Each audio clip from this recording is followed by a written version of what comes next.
Monsieur Bouvier. Monsieur le Président, mes chers collègues, notre région a un rôle majeur à jouer pour relever les défis de la mobilité propre et sans émissions de carbone, notamment par le développement du transport ferroviaire autour des grands pôles urbains. C'est un enjeu climatique majeur, mais aussi un impératif d'équilibre dans l'aménagement du territoire, une nécessité pour la qualité de vie, le pouvoir d'achat et le développement économique. La concentration des emplois au sein des métropoles et l'enrichissement des prix des loyers comme des biens immobiliers poussent de plus en plus de Haut-Ralpins vers les périphéries urbaines et les villes moyennes, toujours plus loin.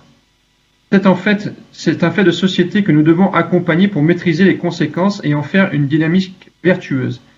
Seul un maillage ambitieux d'infrastructures ferroviaires fiables, rapides, cadencées et interconnectées permettra d'éviter à la fois les effets de gentrification, de ghettoisation et de relégation de cette nouvelle hiérarchie des territoires.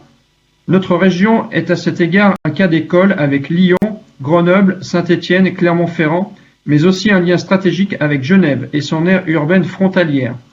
Une configuration exceptionnelle qui exige un sursaut d'ambition pour devenir un modèle et un exemple à l'échelle européenne. Auvergne-Rhône-Alpes doit affirmer cette vision d'avenir et se donner enfin les moyens d'investir globalement et à long terme dans un véritable réseau express régional de trains qui permettent de développer le report modal et de toutes les alternatives à l'autosolisme.